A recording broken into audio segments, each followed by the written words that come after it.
This podcast is brought to you by Penji. Penji is a creative subscription service that gives you access to pre-vetted, agency-trained creatives from all over the world. From graphic design to illustrations to social media management and web development, it's all included for one monthly price. It's time to say goodbye to the hassle of searching for top-notch creative talent. With Penji, you get quality and consistency delivered right to your inbox every day. Carefully crafted for you by humans. So meet your new creative team today. Head over to penji.co for more and enter the coupon code located within the podcast show notes. Hello, everybody. Welcome to the Fully Managed Podcast. This is the podcast where we discuss marketing and business tips to help assist you in your business journeys. I'm your host, Daniela, and I'm Penji's Partnership Coordinator.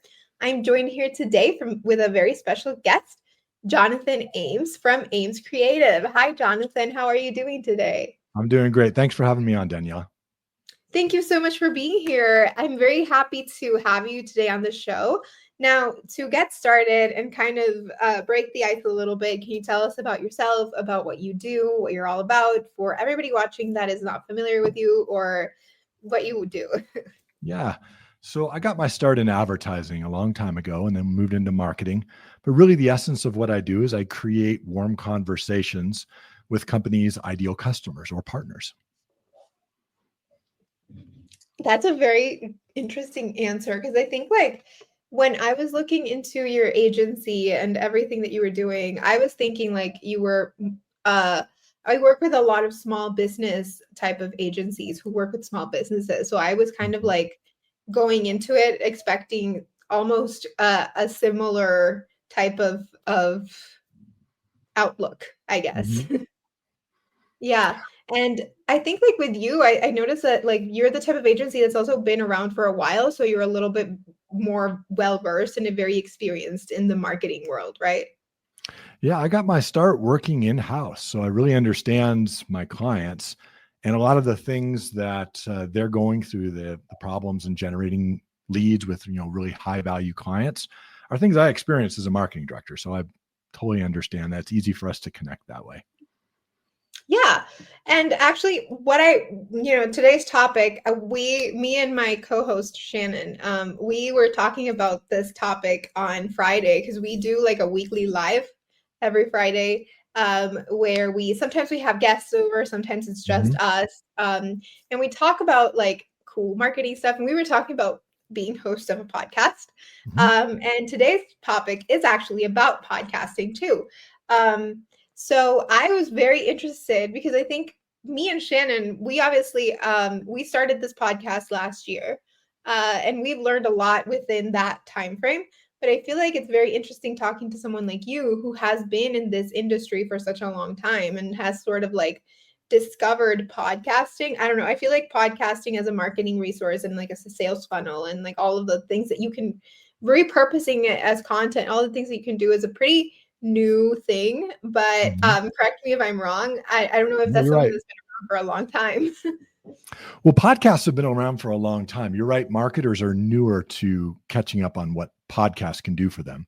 And I think most marketers, when they start a podcast, because they don't have a whole lot of experience with it, and there's really not any learning that you get from, say, your college career about podcasting, they tend to make the same mistakes that I made at the beginning. And if you can make it past those beginning mistakes, you start realizing the multifaceted power of a podcast, especially for B2B. I mean, there's some amazing B2C podcasts out there, but it is incredibly competitive. There's so many different podcasts.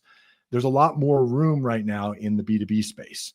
And so for marketers, it really is a great opportunity now to be able to jump into that and really create a unique value, because in the world right now, what have we heard for the last 2 years all the time? It's constantly AI and, machine efficiencies. Well, podcasts are uniquely human, and people really crave those human conversations. It's true. And I feel we were just talking about it before we went live or we started recording, but podcasting really helps you sort of connect with so many people. And I feel as for me as a host, I feel I connect with the people that I have as guests, but I also can't help but feel the listener can also just get so much out of like all of these different people that are coming into the podcast and sharing their stories and sharing their knowledge. And, like sometimes a lot of people tend to have like similar ideas or similar opinions or similar kind of takes. And then sometimes it's totally different. And then you're just like, wow, that's like such a new perspective that I hadn't heard in such a long time. Right. Absolutely. I love that part. Really, podcasts create value for everyone. They create value for the guest first, because you're putting that guest out there, letting them talk about things they're passionate about, that they're really subject matter experts about. And that basically is free publicity for them to get that out there. Also, you're providing value for the listeners. Like you said, I love to listen to podcasts all the time. I learn new ideas from people with a different perspective and different experience set. And then for the brands as well that do them, there's a lot of value that's there. And if you know how to unpack that, it's really, really powerful. Oh,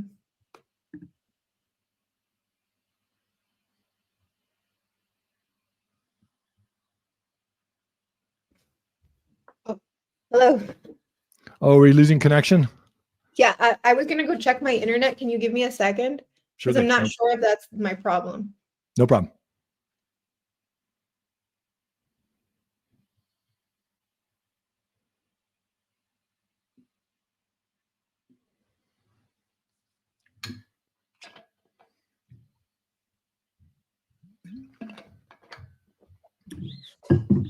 Okay, it seems to be okay. So I don't know. I guess we just lost connection for a little bit. Yeah.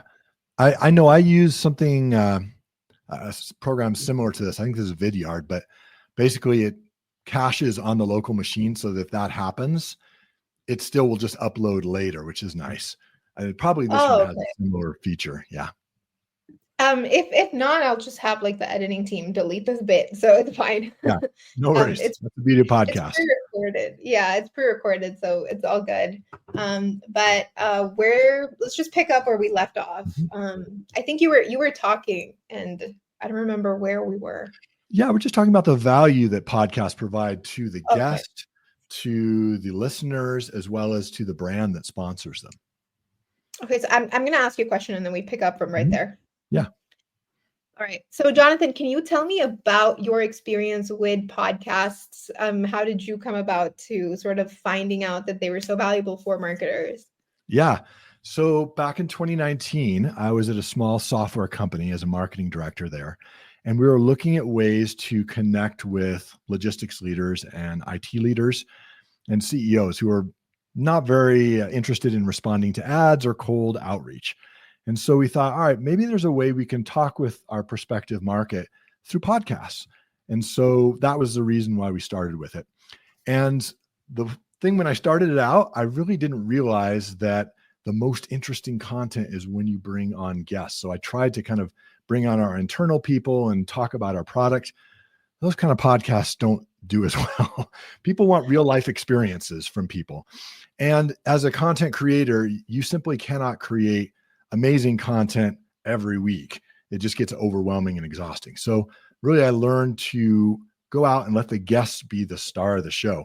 And then the final thing is, after a couple of podcasts, I found ways to outsource the production work. As a podcast producer, it's a lot of work to do a podcast, trying to get invitations, schedule everything, keep communications, make sure you do the editing, the promotion. And so we went with an agency that we outsourced all of that podcast production to, and it was so much better, so much better. Even if you can do it all in-house, there's at least 5 different skills that you need to make a great podcast, and no one person is going to have all of those skills.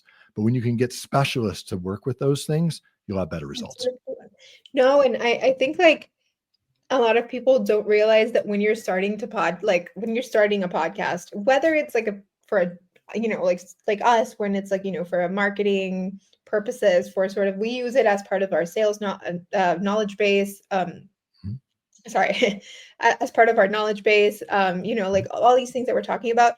I think people don't really talk about how it's actually a sales strategy that you need to have in order to get people on the show. Yes. I don't mean that in the sense that like it's like a sales funnel per se, because it can be for some people. They might be trying to use it for lead generation, but you also have to figure out a way to convince people to be on your podcast. And it's a very sales sort of position, right? Yes. And like, for example, for us, like we were on the marketing team, and while sales and marketing do go hand in hand, it's very different than actually being the salesperson and trying to convince someone to like do what you want them to do, right?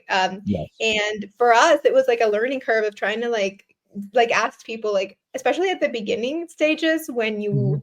people don't have a reason to want to be on your podcast, Right. right? Yes. No, that's always a challenge. That's one of the things that when we worked with the agency, they helped us navigate some of those initial challenges when you're starting out a new podcast. Really, it's good if you bring on some friendly people. And usually you can do that through customers or partners, or maybe even somebody internally on your staff for your first couple of episodes to get something rolling. And like you said, that's how you sell it. And it really is a process of selling the value of coming on to a guest and saying, hey, this is why you're going to love it. This is why it's going to help you. And, once they see the value of that, then yes, they will come on. But if you don't have someone who's good at selling that, then it is harder. Yeah, it is harder. And I think like, for example, like for us, it was also learning how to have stuff ready, because like people were, I think every guest that you have on has a different approach to Mhm. how they're going to do the podcast. Everyone has a way of like, I have people who are like, let's just like talk. I don't care what the topic Mhm. is. I'm good. And then I have people who prefer to prepare. I have Yeah. people who are very strict about topics. I've had people who are like, I don't want to talk about this. Do not ask me about this. And then there's people who are like, ask me only these questions. I have people who are very specific with timeframes, Yes. who are like, yeah, you have to stay within this 20-minute window. And then after that, you have to end it. Like all of these sort of idiosyncrasies Mhm. that you sort of have to learn to navigate when you start to have guests, I think is very, like a very, for at least for me, it was a big learning Yeah. experience. Well, you're really brave. I mean, most people in the marketing capacity don't feel comfortable, A, being in front of a camera, and B, interviewing people. That's kind of a special skill set there that you have. But one of the issues that you run into with people is you have to make them feel comfortable in a podcast so that really their best material will come out. And some people are not, as guests, comfortable in front of a camera. And so really your job as a host to help them feel comfortable, Yeah. to encourage them to call out the good stuff that they're sharing so they do more of that. And so that's another challenge with podcasts is a lot of times the people who are assigned the role of being the host aren't necessarily good at those things. Yeah, And it's I a real know. challenge. No, like I honestly, I don't know. I think it's a learning process. I think I've learned throughout time how to be a host. Like me and my co-host, we were talking about how like I was like, dude, I sometimes feel like I yap too much. Like I should probably shut up. I had to learn how to like stop talking because I would get nervous, and like you said, like you have to make the other person comfortable. And if your energy is like all over the place, they're Mhm. gonna sort of absorb that. They're gonna be Yeah. like, oh, okay, this girl's nervous. Mhm. Or if you're too quiet, that can be really tough for them because then they have to do all the heavy lifting of coming up with the next thing to say. Yeah, they have to like figure out, what am I going to do? Like this girl's not talking. And I think Mhm. what is really very true about a podcast is that sometimes you're getting on a camera and talking to someone that you frankly do not know that well. Mhm. Um, it's very easy to have a really nice conversation with your friend, with your Mhm. family member, with someone that you're comfortable with, because you already know that person, the topics Yeah. that they're going to talk about, you know what they're good at, it's like it's easy because it's, them. But when if it's a person when it's a person that you don't know, it can be a little bit harder to sort of keep a conversation going. And a podcast is all about a constant conversation, so you cannot have awkward silences. Yeah, you're absolutely right. I mean, you did a great job of that at the beginning of the podcast, just kind of talking together, kind of getting to know a little bit about me. You've done a little research. And that's really the key when you're a podcast host is to do that work up front to make sure that the person feels comfortable and that they can do their best job of providing content. Thank you to everybody listening. Come on my podcast. You hear that? I'm great. Have a great host. Absolutely. You'll enjoy it. It'll be great.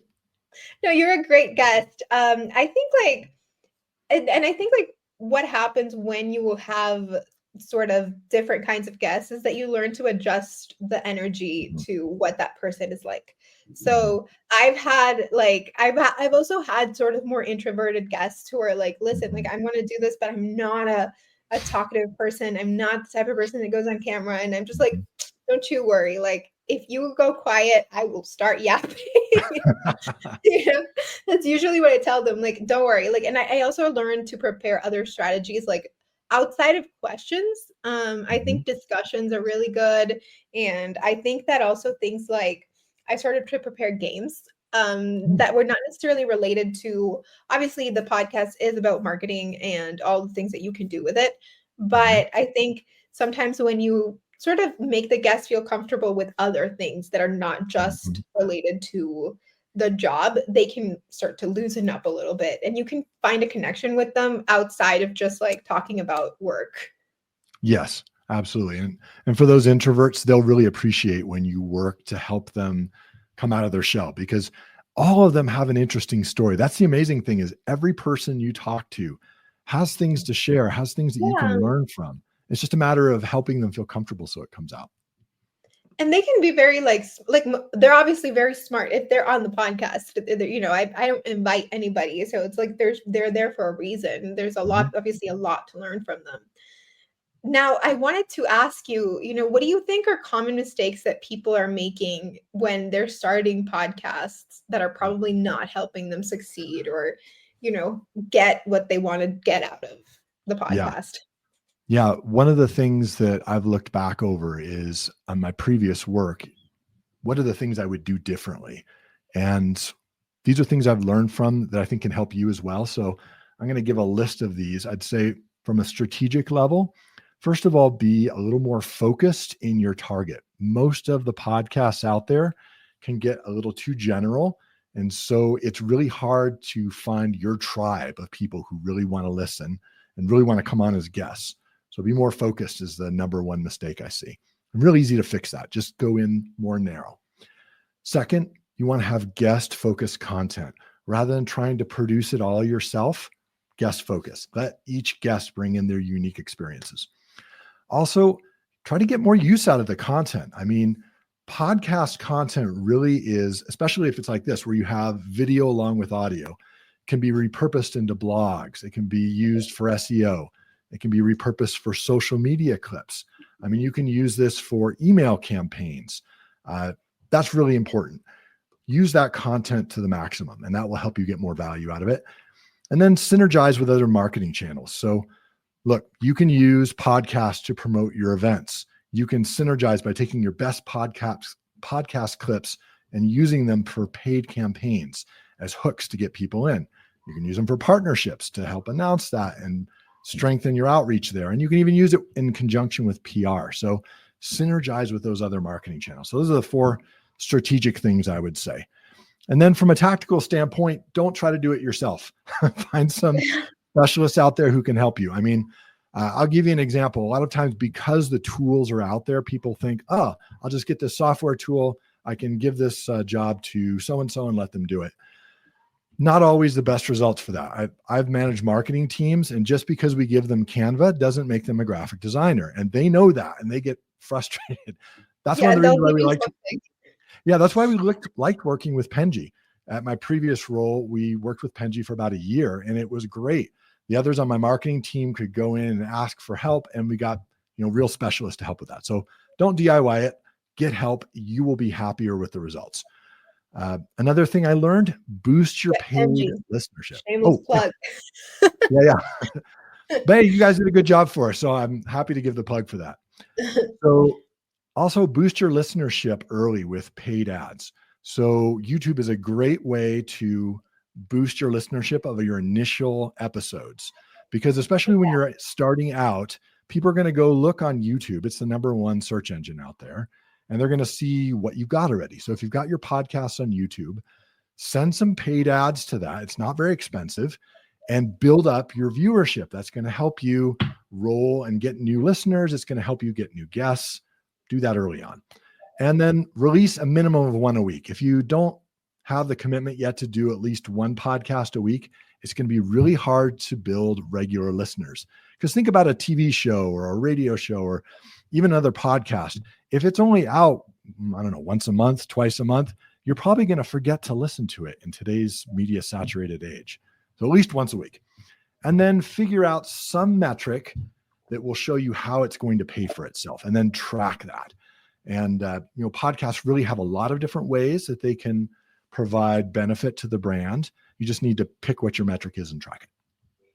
That's very, that's like great advice. I think like that was a lot of the stuff that, we had to sort of go through as well when we were starting our podcast. And I wanted to ask you this question because I have talked to a lot of people who use podcasting or have discovered podcasting as a means to do lead generation. And they added to like as part of a sales funnel.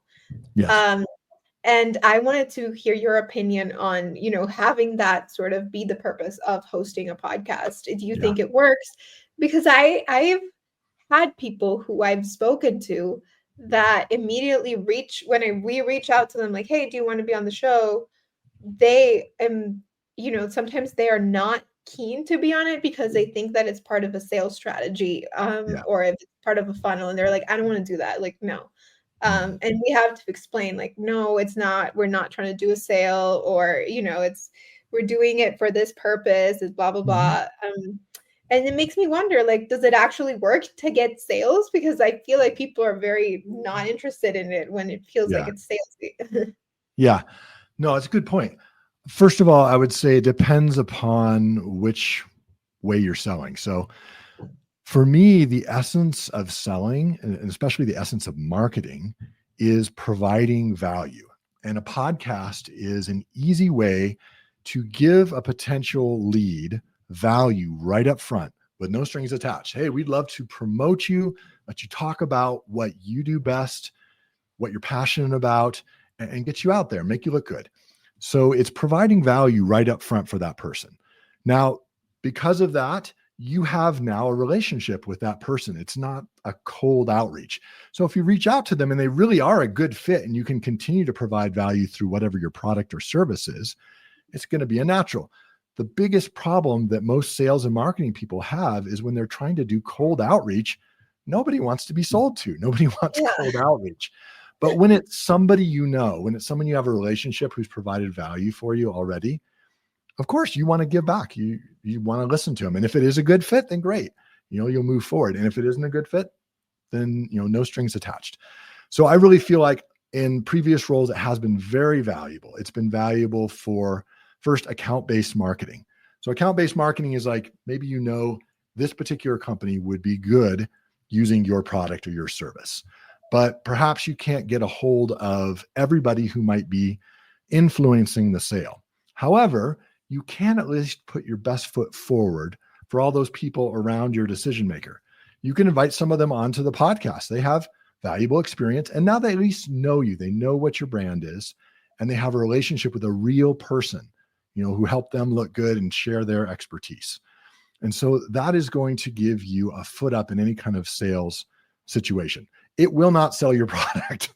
So your product still has to be a good match for them. But what it does is it creates relationships. And that's the foundation of people would rather be sold to by somebody who they like and who provided value for them. Yeah, no, it's true. Like, I think I was talking to someone about this earlier where it's like, if you still need to have a good service, a good product for someone to want to buy it. But the reality is that if you have a good relationship with the person selling it to you, or you have some sort of connection, or you feel like the brand speaks to you in a way, you're more inclined to at least check it out a little bit more than the rest. It might win a little bit more from the competition, and then it's all up to having like what you're offering needs to be good. Yes, absolutely. And it's not just about the sales, the fact that you have a relationship with them now. If they are your target market and you're bringing them onto your podcast as guests, you are going to learn what's really important to them. And every salesperson, every marketer really wants to know that. They want to know, what does this person care about? What are their problems that they're trying to solve? How are they solving them? And you learn those things in a podcast conversation. So really, it's market research. All of us have to buy products and services. And sometimes those products and services really help us. But we'd really rather not have general spray and pray advertising and sales outreach. We'd much rather have it be targeted. So the only people who reach out to us are things we really like. Imagine if every email that came into your inbox was only people who were selling you something that you really wanted to buy anyways. You're like, this is the greatest thing ever. Gotta be poor. Yeah. Yeah. I just like, and with the way that like email marketing happens nowadays, and like, and just e-commerce in general, if every email that I had was stuff that I wanted and like really great offers, I would just have my credit card on all day long. No, but you have less emails too. You'd be like, all right, these are only the ones that I want, because there's only so much that you want. Yeah, So yeah, that's you true. get rid of all that spam. Oversaturated, because there's I think there's stuff that you want that you're like, I don't need it. And then you sort of can be a little bit more picky. So you're going to pick the best out of all of that. Yeah. Oh, let me tell you one other cool thing about podcasts that your listeners may not have known. It also creates a sense of community among those who are your guests. So we would often have previous guests come on as a panel. We'd say, hey, 3 or 4 of you, could you come on and discuss this topic? And that would connect them with our other podcast guests. And especially at high levels in business, you really value connections within your industry. When somebody connects you with somebody really good, you're like, oh, wow, I'm glad that you introduced me to this person. And you can do that as a podcast by bringing on your various guests and connecting them together. Yeah, it's true. I think like connecting a lot of people together is great. I think it's a nightmare when it comes to scheduling.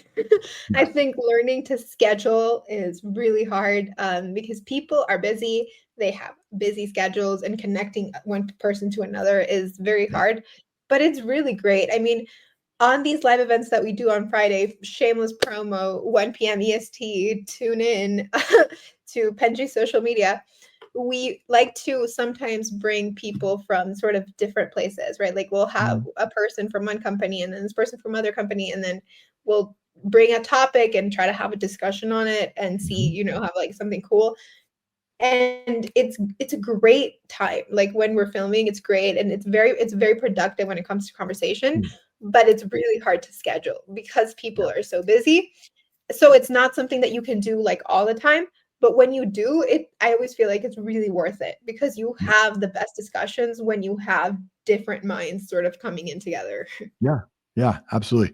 And one way to make that easier on scheduling is sometimes the person themselves won't be able to go, but maybe they've got a business partner or one of their staff who they know is knowledgeable about that particular subject. And they say, hey, you can tell them, you can have somebody else come for you. And I think one of the issues with podcast outreach is sometimes we try to go for, the CEOs and the very top level leaders, and they are really busy. But sometimes those mid-level people have just as much experience and have more open schedules. And guess what? At some point, they're going to be the CEOs. Yeah. And like a lot of times those mid-level people, like I think people forget that the CEO needs help. Like the CEO is not sitting down every day at his office doing everything. He's not up to date with everything that's happening. And sometimes, that creative director can really give you some great advice on being a creative director if that is something that you wanted to do, or like on what the branding of the company is, or whatever it is that you wanted to ask that person. I think it can get overlooked sometimes, like you said. Yeah, absolutely. Well, Jonathan, I think that's a great note to end the podcast on, because we are unfortunately running out of time. But I do want to give you the space to plug anything that you want to plug. And if anything resonated with anybody listening today and they would like to talk to you, connect with you, work with you, the space is yours. Yeah. So people can find me on LinkedIn, just linkedin.com/in/Ames Creative, AMES Creative. And you can go to amescreative.com as my website. Either of those. If you have questions about podcasts, you just want to bounce around marketing ideas, I love to talk. I actually have my own podcast called Unbreak Marketing. And so I just bring people on and we talk marketing stuff. Awesome. Yeah, I will be adding all of those links to the description of this call. And everybody watching, go ahead and click that description and they can find you there. Thank you so much, Danielle. I really appreciate you having me on. It was a great time. Thank you so much for being here. It was a great time having you today. Everybody else, I will see you on the next episode. You've been listening to Fully Managed, brought to you by Penji. Check out the show notes to learn more about today's guest, and to learn more about Penji, the human-first creative subscription service, head over to penji.co. And by the way, if you're still listening, it would mean the absolute world to us if you were to share this podcast with a friend and, of course, subscribe.